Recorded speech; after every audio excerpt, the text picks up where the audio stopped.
ನಮ್ಮ ಮನೆಯವರಂತೂ ಇಂಥ ಗೇಮಿಗೆ ಹತ್ತೋದೇ ಇಲ್ಲ, ಅದೇನ್ ಭಯ ಪಡ್ತಾರೋ ಗೊತ್ತಿಲ್ಲ.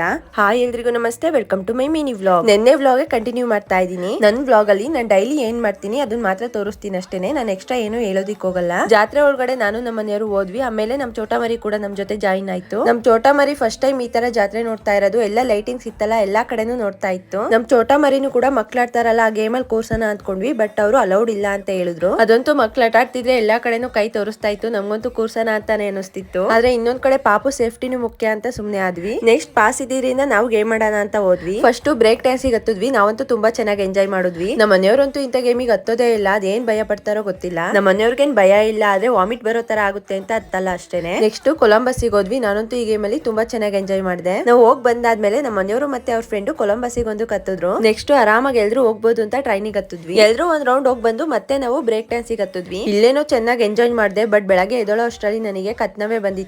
ಒಂದೆರಡ್ ಗೇಮ್ ಮಾಡಿದ್ವಿ, ಅಷ್ಟರಲ್ಲಿ ನಮ್ ಚೋಟಾ ಮರಿ ಫುಲ್ ಅಳ್ತಾ ಇತ್ತು, ಅದು ಹಿಂಸೆ ಆಯ್ತು ಅನ್ಸುತ್ತೆ, ಅದಕ್ಕೋಸ್ಕರ ಮನೆ ಕಳ್ಸಿದ್ವಿ. ಗೇಮ್ ಎಲ್ಲ ಆಡಾದ್ಮೇಲೆ ನಮ್ ಚೋಟಾ ಮರಿಗೆ ಮತ್ತೆ ನಮ್ ಬಾವು ಮಕ್ಳಿಗೆ ಒಂದಷ್ಟು ಟಾಯ್ಸ್ ತಗೊಂಡು ಹಾಗೆ ಸ್ವಲ್ಪ ಅಲ್ಲೇ ಚಾಟ್ಸ್ ತಿನ್ಕೊಂಡು ಮನೆ ಕಡೆ ಬಂದ್ವಿ. ಮತ್ತೆ ನೆಕ್ಸ್ಟ್ ಡೇ ಇಂದ ಬ್ಲಾಗ್ ಕಂಟಿನ್ಯೂ ಮಾಡ್ತಾ ಇದೀನಿ. ಇವತ್ತು ವಾರ ಇದ್ದಿದ್ರಿಂದ ವಾರದ ಕೆಲಸ ನಾನೇನು ಮಾಡ್ಕೊಡ್ಲಿಲ್ಲ, ನಮ್ಮ ಮನೆಯವರೇ ಎಲ್ಲ ಮಾಡ್ಕೊಂಡು ಪೂಜೆ ಮಾಡಿದ್ರು. ಇವತ್ತು ಸಂಜೆ ಆಗಿ ಒಂದ್ ಮೆಹಂದಿ ಆರ್ಡರ್ ಇತ್ತು, ಅದನ್ನ ಬೇಗನೆ ಮುಗಿಸ್ಕೊಂಬಂದು ಈ ದಿನ ಎಂಡ್ ಮಾಡಿದೆ. ಈ ವ್ಲಾಗ್ ಇಷ್ಟ ಆದ್ರೆ ಒಂದ್ ಲೈಕ್ ಮಾಡಿ, ಮರೀತೆ ಫಾಲೋ ಮಾಡ್ಕೊಳ್ಳಿ. Thank you all.